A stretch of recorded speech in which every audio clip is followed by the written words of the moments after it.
Hey, brewery or small business owner. At the Beer Accountant, they understand the unique financial challenges of the craft brewing industry. Are you tired of navigating complex brewery accounting and taxes on your own? Staying up late working on financials and getting your finances in order after a whole workday? They're a CPA dedicated to helping breweries like yours thrive, with services ranging from qualified bookkeeping, business tax prep, to strategic financial planning.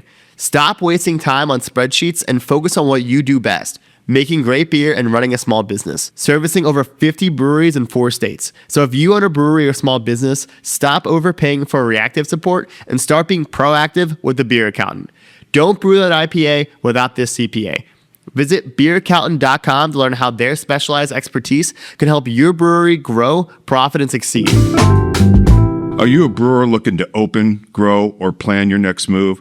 I'm Ted Zeller, liquor law attorney at Norris McLaughlin. I've spent my career working with breweries, helping them navigate the regulations that come with this industry at the municipal, county, state, and federal levels. From first permits to expansion into new markets, my team serves as legal counsel on licensing, compliance, and distribution. If you're ready to plan your next move or need legal guidance, I am here to help. Feel free to call me at 484-765-2220 or email me at tzeller@norris-law.com. Yeah, have you been to Philly before? No, this is the first time in Philly, man. What, like from an out of country perspective, is like, what is Philly like thought of almost? Does that make sense? Yeah. Oh man, I think I have such a narrow view of it, like distorted by the Fresh Prince of Bel-Air and the intro soundtrack, like. But it's that and cheesesteaks. But that's what I want to. That's what I want to hear. I'm so curious. It's like, what is that projected from like outside of here almost? But the thing is with the state, I can only talk from my own perspective, so I'm not touring the whole of the UK. But it's.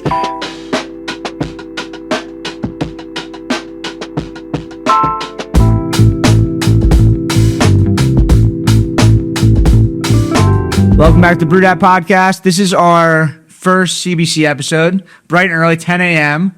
So CBC 2026 in Philly. Here with Evan Blum. Every time. Hey, everybody. As always. And today we brought the energy this morning to start. Tim Weaver, aka the Brand Weaver from over the pond. Welcome.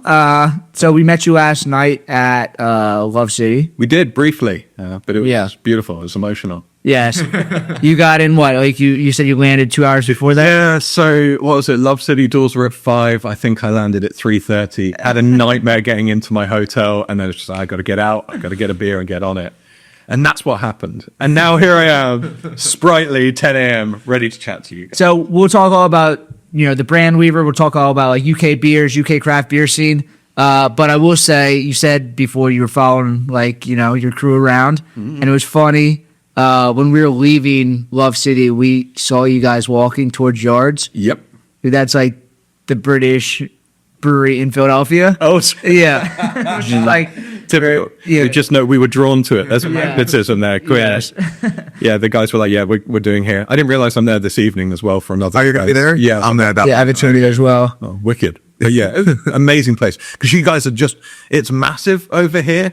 Like our little brewery tap room spaces where you're lucky if you can get like 6 or 7. Well, you were to the 2 biggest spots in Philly, like Love City and Love City and Yards. Like Yards is obviously enormous, but Love City is then the next biggest one, like within the city. Oh, so I was kind of like hyped up, just thinking I'm just going to be walking into massive breweries. No. Fair. Yeah, most of the other ones are kind of like brew pub sized, but okay, cool.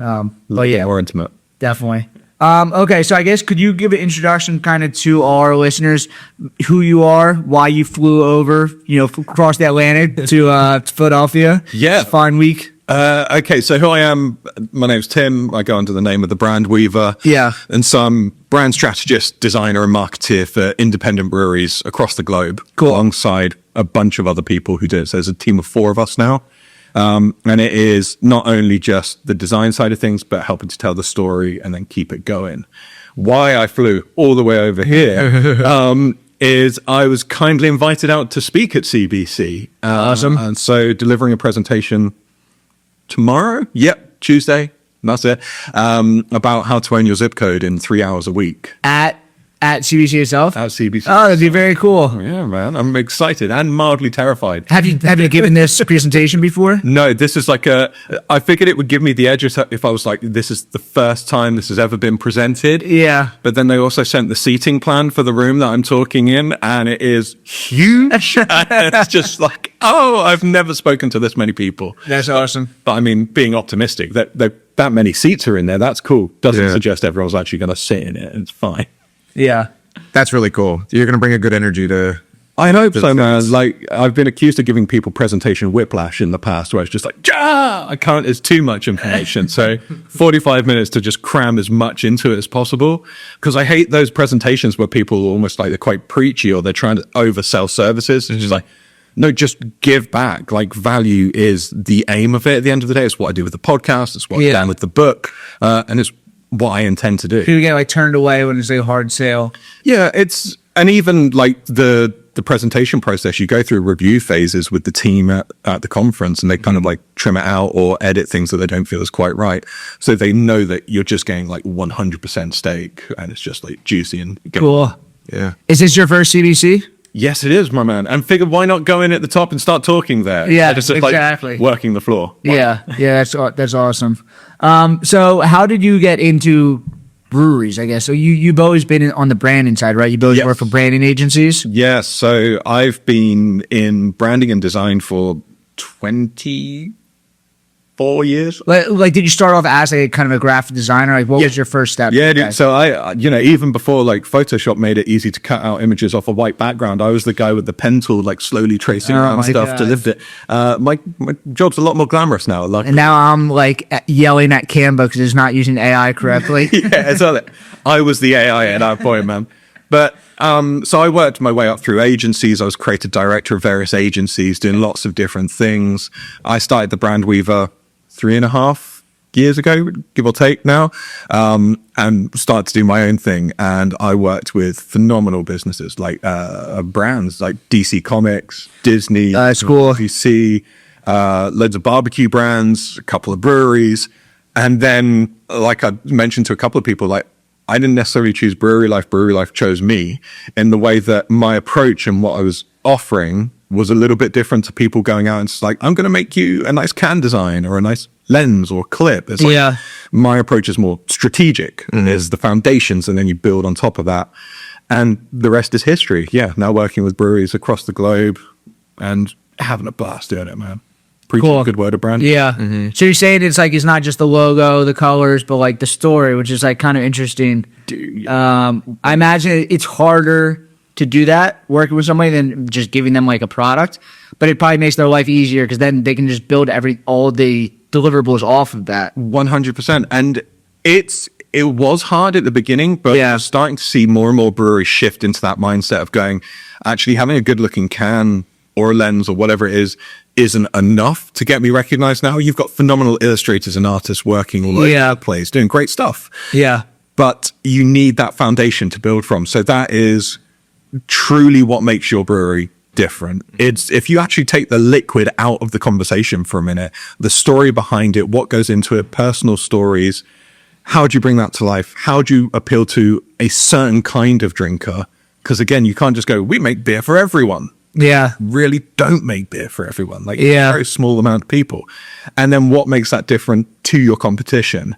And when you talk about competition, you're not even talking just about breweries anymore. You're talking, it's a competition for attention, right? Yeah. You're normally battling with the sofa much more than the brewery down the road. Yeah. So what can you do to pull people in, even away from that, that restaurant or that grill spot or that sports bar? It's not another brewery. So taking all of that and getting your messaging aligned, creates this really solid foundation and actually saves time in the long run, because you're not going, oh no, I don't know what I put on this can or this lens. I don't know what to post on social, or I don't know if that's the right choice for my brewery, because you already decided what the right stuff is for your brewery and you keep it brand aligned, like, purpose focused kind of thing. I think that like, for better or worse, I mean, it's for better, most breweries make great craft beer now. And most artwork for craft beer is good. So it's like kind of exactly what you're saying. Like what differentiates you is like your actual story. Yeah, it's good liquid is ticket to entry. Yeah, right. It's 100%. it's the function of your business. Yeah, right. It is not it can't be everything. Like we've entered such in the UK and out here, we're in such a mature market these days where drinkers go, right, yeah, I like craft beer, I like indie beer, or I don't. Yeah. Then the beer is just separate to the conversation now. You need so much more to offer. Yeah. Which is a real challenge for a lot of brewers themselves to get their heads around when they're like, yeah, but I just like to brew cool beer, great beer that I like to drink with my mates. It's like, yeah, but that's not a business, right? That's a hobby. And if you want to have a hobby, that's cool. You can throw loads of money into it and it doesn't matter if it doesn't make any money and if you throw it down the sink. But if you want to make money and if you've got like mouths to feed and you want to keep a roof over people's heads, you've got to have that business approach to it, which is where the branding, the marketing and all that stuff comes into it. Cool. Where do you see the differences, or are there differences between like UK breweries, American craft breweries? Like, are there... Yeah, have you been to the States before? Is this your first? Yeah, I've been to the States. Okay. Not just like Dorothy's just coming and does like mind blowing. It's okay. What are the big differences? Size is the really obvious one, to be fair. And I know I was talking about, I walked into your like it's massive. But what your breweries do so well is that kind of tribal vibe, like a sense of belonging. Like you guys go ham on merch, like just best merch and all of it, and everyone just wants to. That's because everyone in the US dresses terrible, so we just like branded tees are like our form of dressing up. Dude, it is walking billboards for everyone. Yeah, so like, why would you bother just sticking your brewery logo on it? Like, do good stuff. Yeah. The UK market is a bit more behind in that sense. There are some phenomenal tap rooms, really beautiful ones in there as well. Some really like kind of terrible ones as well, but you're going to have terrible tap rooms out here, I'd imagine, somewhere. You just don't tell anyone about it. Yeah. But it's that sense of belonging, that tribal vibe that the UK is just getting on board with, I think, versus what you guys have got many years ahead of us on. And again, we've looked to you for a long time from keg inspiration. It's like, okay, so what's kicking off over your side? Maybe we should try a bit of that and see if it works as well. But I think now that's potentially evening out a bit as well from what you said this before, like keg versus cask. Like that's not how we talk, I think, because we just do so little cask brewing here. But it's funny how like you're differentiating that, like it's just two separate categories. Yeah, it is. It's because you have cask breweries, you have keg breweries, and you have those cask breweries that have evolved into doing a bit of keg. Yeah. But there's still a distinct line between them. That's very cool. Because the consumer is really different. Yeah. Well, like we were saying, it's an older demographic who enjoys cask. It is happy birthday, granddad. Here's your cask beer. Yeah. Enjoy it. Versus a younger demographic who wants the cold, wet, and fizzy. Not everyone likes twigs and berries in their beer. So fine, not cask is going to hit true with everyone. But unlike, America's like it's just a new country. Like our historic beers are like steam beers or the American light lager, but you guys have like a much richer history of beer. Yeah. And like cask beer, it has been there for so long. It's not what the country was built on, but and it certainly helped. That's for sure. Like, we have the glorious British pub, the Public House, that is such an institution in the UK, and it feels so very different when you're in the UK and you try and go to a replica English pub or Irish bar, and you expect to see those classic hand pull cask vibes going on in there. It just completes the whole experience. Like, there's nothing more that I love. And like, take the dog out, cold, frosty day, walk across the fields. There's the pub in the distance. Into the pub, fires on, leather chair, cask beer, sorted. So I've heard you say in other podcasts that your grandparents owned a pub. Yeah, so they worked behind the bar at basically a pub. Yeah. So from a young age, like, I've always been beer adjacent, I suppose. Yeah. I've worked behind bars when I was a younger guy going through uni or college.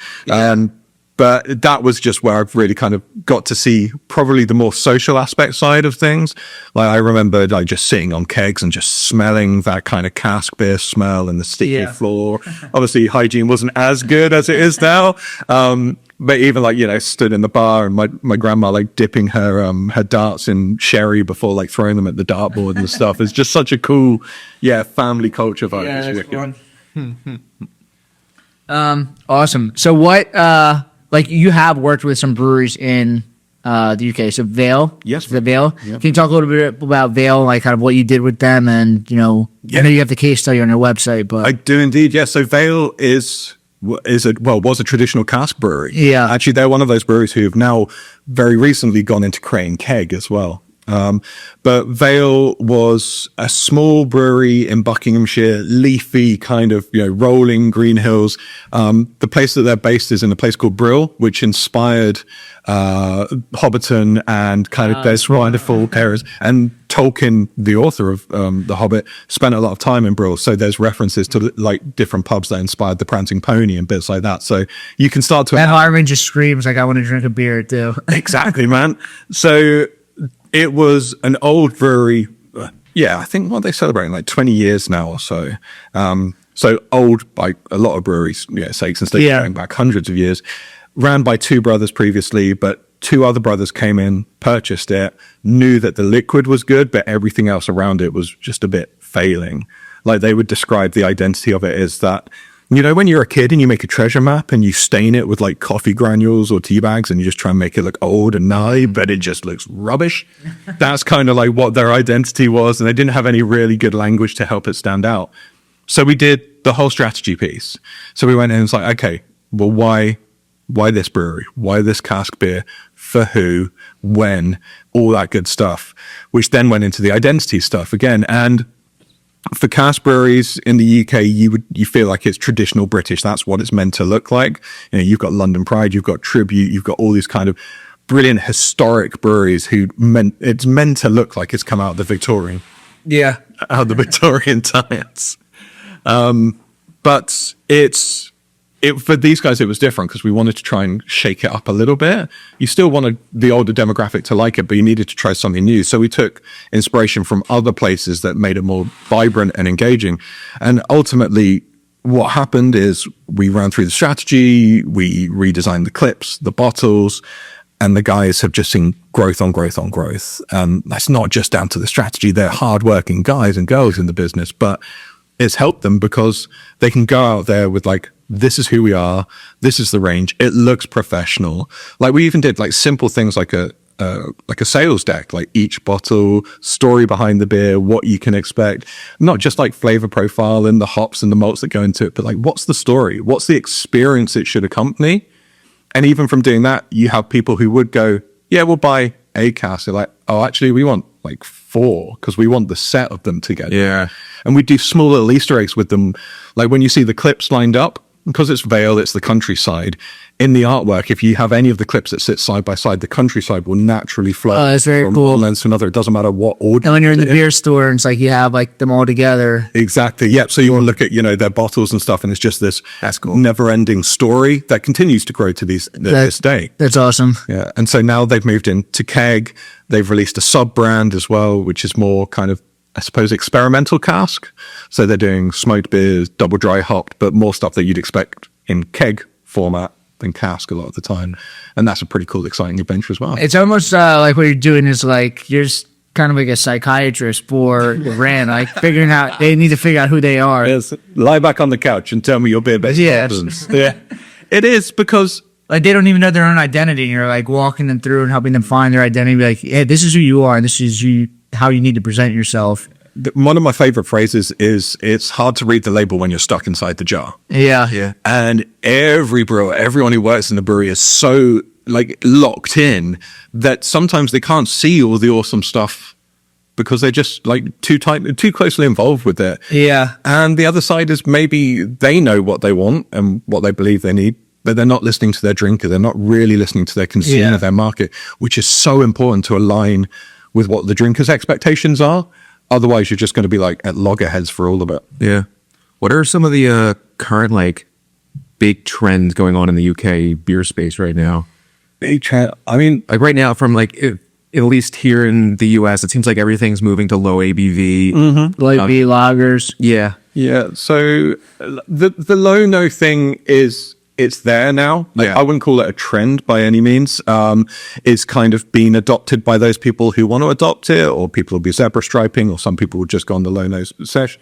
But now, like last summer, we saw this massive boom in fruited beers. Okay. Yeah. And, we're in the UK, so when the sun is out, we want to embrace that wholeheartedly and be like, yeah, we want like a Radler, or we want something with a bit of peach or something. Yeah. So there was a big trend that we saw last summer. So I anticipate seeing that kicking off in a couple of months. And I'm talking to a load of breweries, and they've got it on the schedule to come in. So that's the thing. Functional beer, like there's a little bit of it being talked about in the UK, but I can see it on the horizon as something that's going to be bigger. Of course, we can't use the cannabis side of things in the UK or anything, but through the right yeasts and bits, you can still get a functional beer. And I think that experiential side of things has been unlocked probably from the low nose side of things, but will be adopted by your full fat beer. Those beers that can help you focus in, ironically, or chill out, or even up the game. I think there's going to see something like that rolling on, maybe not this year, but next year. Yeah, it's almost like because the NA beers and the cannabis beers came out, it was like people were like, oh, there's another way we can frame this. Yeah, man. Kind of And it doesn't have. It comes down to that. It's branding and marketing Yeah. again. It's experiential. You don't just go, this is the beer. This is the beer for that point, for that person at this time. And you're just dialing in and you're appealing to that person, and that person goes, that's me. Yeah, I exactly need one of those for right now because that's how I feel, or that's how I want to feel. Yeah. Perfect marketing and branding. Are you helping these brands like with social media and everything as well? Yeah, so through the team, we do. Yeah. So once you get the strategy locked in and the identity, the next logical step, of course, is you've got to keep it going, right? You've got to stay top of mind for all your drinkers and consumers out there. So yeah, supporting on be it the strategy behind it, what they should be talking about and posting about, to actually helping with delivering some of the creative behind it as well. Are they doing as much promotion as you are? Like, we have known who you are for like 2 years at this point. Yeah. But because you've done a great job of like getting your face out there, and I love the fact that like you're in front of your brand, obviously, and you're on there talking about it every day. But is that something that you're kind of like pushing for them to put themselves in front of the brand, or it kind of depends on the person? It depends on the goal of the brewery. Yeah. Right. Social media can be a tool used in many different ways. Yeah. For a lot of these brews, they're not looking for national growth. They might like the idea of going viral, but it's not going to help their brand. Yeah. Okay, wow, look at all these people really liking our beer picture from over there, and they can't even get our hands on it. Yeah. Like, it's pointless. So it's a great tool. And for the right brewery, trying to talk to them about the benefit and strength of personal brand is great. But the reason I do it is I have to practice what I preach, right? Yeah. And there's been so many upsides to creating the brand weaver. It's not a character, it is me. Yeah. But, I take the hat off and then all of a sudden I'm still dad at home. It's fine. But it's for the right brewery and what they want to achieve ultimately. How have you seen, is most of your business coming from the social media? We talked a little bit before about the LinkedIn, but is you specifically have done a great job like marketing on LinkedIn. Fantastic job. I'll stop it. And I think good job, man. And I think LinkedIn is like a I don't know what they call it, blue sky, green sky, something, where it's like not many people like advertise the way that you are on LinkedIn, where you're like you're very outward. Like people are just so professional, and I so much like they put it. That's like a backhanded compliment for me, right? It says people are so professional, but not you, Tim. But you know what I'm talking, like uptight professional. Yeah, dude. Where it's like it seems robotic. Where like you're able to like speak openly on LinkedIn. Yeah. And like kind of like get yourself out there. It's a really interesting platform because it's like so different to Instagram or Facebook or TikTok or whatever you want, because it's still called the professionals platform, but the definition of what a professional this day is like, whoo, it's broad, man.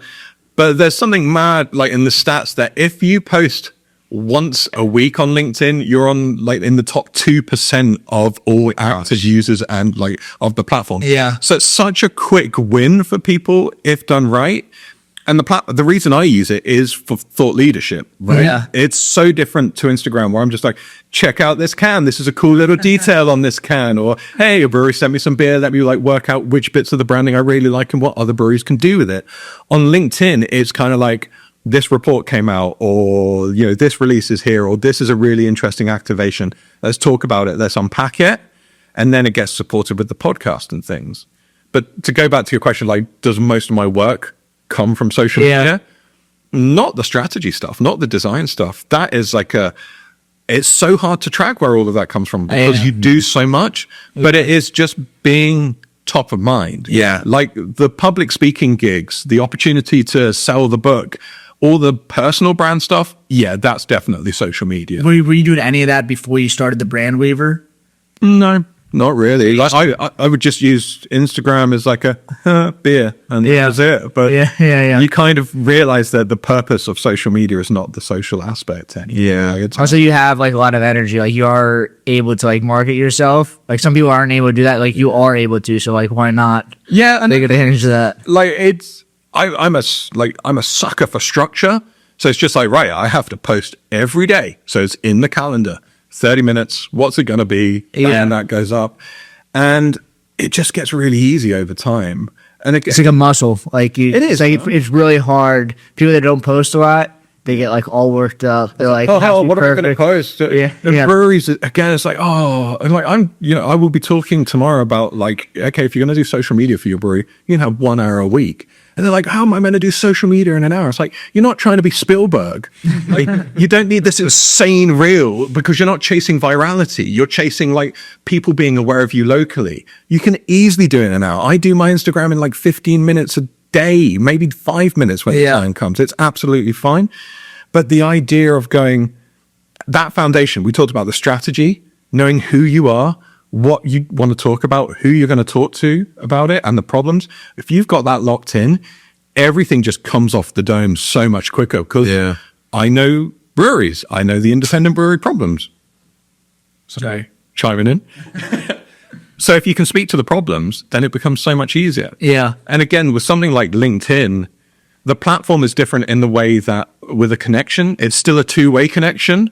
You're not following someone, you're connecting with someone. So they've actually chosen to go, yes, you may see what I'm posting and I will see what you're posting. It's one of the very few platforms that still offers that kind of two-way recognition. There's this really cheesy thing I've done where on Facebook's the same way. You have to be friends with people. Like, you can follow personal brands, but I'm just friending every single person that I can, but it tells me not to. And I've gotten like 800 new friends last like month and a half. And then every couple of weeks, I'll just like invite them to follow Space Cadet. And is it like you're saying? It's like Facebook's kind of the same way, where it's like it's more of like a connection thing. Yeah. But I think a lot of brands, especially in the US, I don't know how it is in the UK, but people aren't promoting on Facebook either. They're only promoting on Instagram. But I think it's easy enough to kind of translate them to both. Well, yeah, of course, the Meta Suite will allow you to push to both. Yeah. And the thing that we see, again, we'll come back to that cask keg divide in the UK. Cask consumer, older consumer, Facebook generation. Oh, that's so funny. Yeah. Keg drinker, Instagram, or potentially TikTok, depending on what kind of keg brand it is. Yeah. So actually, you see far more engagement on Facebook from an older demographic for the cask consumer. And they don't really step into Instagram. They definitely don't stick into like TikTok territory. Yeah. I don't need that. Going off that, what's like Gen Z drinking trends like in the UK? Are they drinking? Because like in the US, the numbers say they're drinking less. People say they're drinking less, but I think it's starting to come back. Like, I mean, I live in Fishtown. I go out every weekend. There's like thousands of people drinking to the point that they're throwing up. And it's like they're saying people aren't drinking. There's a lot of people still drinking. They're just drinking differently. They're not drinking maybe as much beer. They're certainly drinking. Beer's still part of that, though, without a doubt. Yeah. Since coming off the back of COVID, there has been a shift in probably the psychology of a younger drinker. But the patterns and what they do from what you can see, and if you look at the data and look at just general trends, right? So you've got, off the back of COVID, kids grew up over COVID and hit drinking age, and they were kind of like, mollycoddled over COVID, couldn't go out. And so they're a little bit concerned about binge drinking and what that might mean. And of course, you're now being monitored left, right, and center from social. But also you have this growing up where they're not trying to find the cheapest beer anymore. There's like a aspirational, like I like the European lager stuff. So I'll pay a little bit more, but maybe drink a little bit less because everyone's strapped for cash. They don't have as much to go around. So now certain drinkers will go, I want to spend it on the right thing versus like, what can I spend like £2.50 or £3 in the UK and get like a really dirty pint? Got it. That's cool. So I'm curious. Yeah, have you been to Philly before? No, this is the first time in Philly, man. What like from an out of country perspective is like what is Philly like thought of almost? Does that make sense? Yeah. Oh man, I think I have such a narrow view of it, like distorted by the Fresh Prince of Bel-Air and the intro soundtrack. Like, but it's that and cheesesteaks.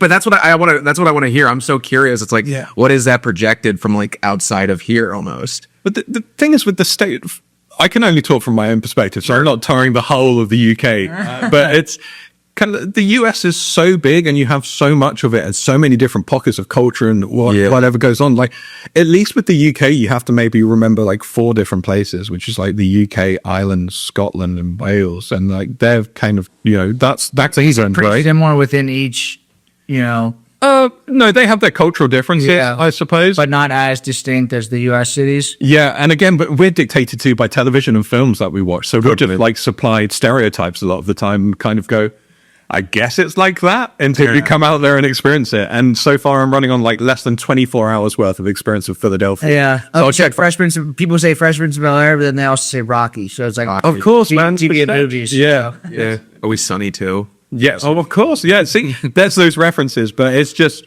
horses for courses. It depends on what age you are, what you were watching at the time, I suppose, as well. Yeah. So we only have a little bit more time left, but can we talk about your book for a little bit? For sure, my man. So this just came out last year, right? Yeah, December last year. Beautiful Christmas present. And this is your first book, right? Yeah. I never thought I'd write a book. So it just went off the back of what I do as the mission, right? To try and help as many breweries as possible, which is why I do the social media, why I put all the content out there, why I do these talks, why I do the podcast. And I was like, the book is kind of a logical thing. And if I apply myself, can I do it? And it's a bit of a personal challenge. I was like, okay, I managed to do it in the year. Like January, I started to plan the structure and what it was. And by December, it was out. But it's not like the full year. Like you got a book from like start to finish. That's crazy. Yeah. But it's, again, like I say, lock in calendar stuff. I was giving myself 30 minutes, 45 minutes every day just to go bam, bam, bam, bam, knock it through. But it's not like this is my autobiography. This is how I came to this. This is my brand strategy process, right? It's a workbook. It is a tool. It has space to write in it. It's, flexible. It doesn't have a hardback, so you can roll it up and put it in your back pocket when you're in the brew house. And it is written in a way that I do all of my social posts. How I talk is just like punchy, try and keep the waffle and the fluff out of it. So people can smash through a chapter in like 5-10 minutes and go, oh, cool, I'm going to give that a go. Mm-hmm. There's like how to define your perfect drinker. What are the questions that you want? Less of a novel, more of like a guidebook. Oh, dude, it's 100% a guidebook. If it was a novel, it's a really boring one. Don't buy it. But the thing is, like I put it on for as cheap as I could, through Amazon, so more people can get it. Yeah. It means I don't have to hold on to loads of boxes of books at my house as well. But it's just like, right, how cheap can I make this? And it's kind of like the price of a more expensive keg can at the end of the day. But you see help guides on that for like $30, $35, $40. You're like, why? Yeah. Dude, information is free. Yeah. And like you can get it wherever. So I'm like, right, let's just make it as accessible as possible. And I had someone leave like a 1-star review going, there's loads of space in it. I was like, yeah, because it's for writing in. And they're like, we can get this information in other places. It's like, yeah, if you spend like 4 weeks searching for the right thing at the right place, it's like, I'm not reinventing the wheel. Yeah, every biography has a list of references, and you can get any information for any book anywhere. It's just like, no, I'm just trying to put it all in one place. This is my process, right? Yeah. So if you start at the beginning and go through to the end, your brewery branding will be in a better place than it was when you began. It's cool. Guaranteed. Yeah, that's awesome. I think back in the day, everyone used to kind of write books for craft beer. Mm-hmm. People have not done it in a long time, and I'm very happy that you wrote a book because like I'm a big book person, and I think it's it helps build like your personal brand for the brand weaver. Yeah. But also it's part of like the craft beers. Like craft beer is so much about the storytelling, and I think just writing a book is obviously part of the storytelling. Literally. Yeah. But I think it kind of like builds in with everything, and I think it's awesome. Yeah, it's been really successful. Like in my mind, I didn't think the number of units that has sold since December would sell, and the fact that it's gone all over the globe. People obviously out here, we got Canada, Germany, Italy, Netherlands, a lot in the UK actually, but I'm just like, wow, people actually care about this stuff. And a book is so much different than like a social media post. Like the tail on that, like the book will live on for decades and decades of like just this continued, people following you or people getting value out of it, Exactly, man. It's the tool, it's the gift that keeps on giving. Yeah, exactly. Awesome. I think that might be it. I think that cuts it for episode 1. Cool. Whee! Nailed it. Well, welcome to Philadelphia. Thank you, guys. Welcome to CBC. Good luck on your talk. Do you have anything else that you want to kind of push out? Where can we find you on social media or anything else? Everywhere. Okay, so the big list. Yeah, so you can check out my podcast, Branding for Breweries, which is where I invite only the most handsome of people onto the show, Evan, you being one of them, of course. But it's kind of, we talk about branding, marketing, and sales in the brewery space. So we're not talking about head retention or hot blends or whatever it is. It's like, how do you tell your story and how some of the big dogs done it so very well. Cool. So that's Branding for Breweries. Of course, the book, Branding for Breweries, that's available on Amazon across the globe. You'll find me on Instagram under Branding for Breweries. You'll find me on LinkedIn under my name, Tim Weaver. I've got the email newsletter. If you go to thebrandweaver.co.uk, you can sign up for the newsletter and stuff there. Just type in Tim Weaver on any search engine and you'll see my big bearded face pop up somewhere. It's fine. And I'm sure I'll be linked in the show notes below as well. Yes, you were right. Awesome. Well, thank you for coming on. And you can follow us at BrewedAt, at the BrewedAt podcast. And we'll see you guys tomorrow. Yeah, thank you. Sweet.